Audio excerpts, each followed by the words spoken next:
도박, 불법 대출처럼 불법 행위를 위한 광고성 정보는 대부분 대량 문자 발송 서비스를 통해서 뿌려집니다. 그리고 이 대량 문자 시장엔 크게 세 가지 유형의 사업자가 있습니다.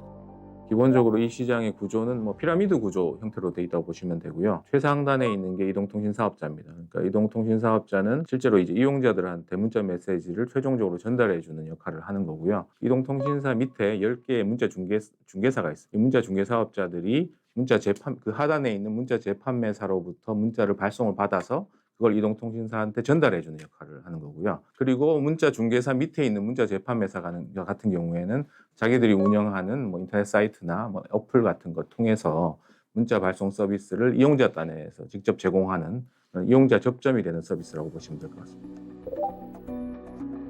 그러니까 스팸을 포함한 대량 문자는 피라미드 구조 내에 있는 각 사업자의 서비스 제공에 의해서 이루어진다고 보면 됩니다. 관련 법에 따르면 이들 문자 사업자는 스팸을 막기 위한 실질적인 노력을 기울일 의무가 있는데요. 대표적인 것이 영무 제공 거부입니다. 문자 재판사가 예를 들어서 발송자, 광고를 희망하는 발송자가 불법 스팸을 보내게 되면 영무를 거부할 수 있도록 법에 돼 있습니다.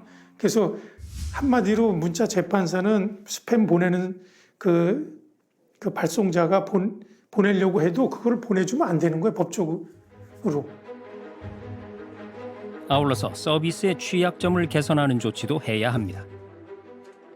거짓으로 표시된 그 가짜 전화번호를 활용해서 그 불법 스팸을 보내는 행위나 아니면 공공금융기관을 사칭해서 보내는 행위들에 대해서는 엄격히 제한하고 그에 따르지 않도록 그런 문자들이 보내지지 않도록 그 노력하는 조치들이 의무화되어 있습니다. 그러니까 각 사업자들은 불법 스팸을 차단하기 위한 다방면의 노력을 해야 하는 겁니다. 하지만 이들이 불법 스팸을 묵인하거나 방치하고 있다는 지적이 끊이지 않았습니다.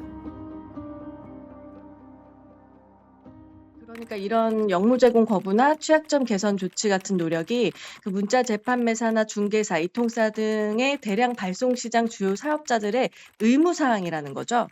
네, 원칙적으로는 그렇습니다. 그러나 통신사는 중개사들의 컴플레인을, 그리고 중개사는 재판매사들의 컴플레인 때문에 영무 제공 거부에 소극적인 것이 사실입니다. 여기에다 문자 사업자가 불법 스팸으로 벌어들이는 수익에 비해 처벌 수준이 미흡한 점도 스팸 차단 체계의 정상 작동을 막는 원인으로 지목됩니다.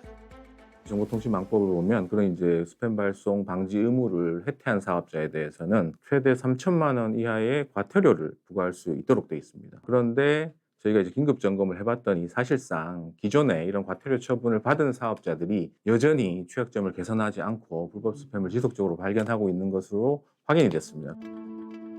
한 걸음 더 들어가 보겠습니다. 대량 문자 시장의 주요 사업자인 재판매사는 문자 발송을 원하는 개인이나 기업과 직접 계약을 맺고 서비스를 제공하는 사업자입니다. 그런데 5천만 원의 자본금과 전담 직원 1명만 두면 누구나 등록이 가능해서 진입 장벽이 꽤 낮은 편입니다. 이거는 사업하는데 큰 자본금이 안 들고 사무실도 소규모 갖고 있고 PC 한두 대만 있으면 서버는 딴 데 두고 하니까 대부분 그리고 1인 사업자가 많습니다. 1인에서 3인 사업자가 한 70~80%라고 보시면 되고. 매출이 어느 정도 물론 이제 그 사업체마다 다르겠지만 그거는 매출을 일률적으로 말씀드릴 수는 없는데 제가 심사를 해보면 작은 사업자는 몇백만 원에 불과하지만 조금 경력 있는 사업자는 몇 억에서 몇십억 심지어는 몇백억 올리는 사업자도 상당합니다. 그러다 보니 일부 자격 미달 사업자까지 난립했던 게 사실입니다.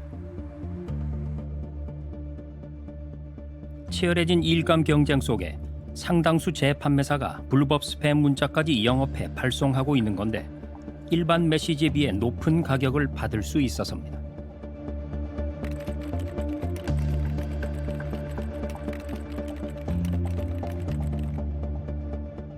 일반 문자에 비해서 얼마나 몇 배 정도 더 거래가 되나요? 정상적인 문자보다 때로는 두세 배, 그보다 높은 가격에도 거래된다고 그렇게 듣고 있습니다. 일부 재판매사는 불법 스팸 발송이 적발될 경우 일단 폐업한 뒤에 회사 이름만 바꿔서 다시 운영하는 식으로 법망을 피해가기도 합니다. 2021년도쯤부터 문자 사업자들의 수가 급증하였는데 이때 악의적인 목적, 즉 스팸 발송을 통해 단기간에 수익을 내고 폐업하기 위한 사업자들이 많이 생겼었습니다. 이들은 스팸을 보낼 수 있다는 광고를 하여 회원을 모집한 후 이들로 하여금 불법 스팸을 보낼 수 있도록 서비스를 제공한 후 스팸 신고를 통해 수사가 진행되거나 과징금이 나오게 되면 문을 닫는 등의 방법으로 문자 서비스 시장에 물을 흐려놓았습니다.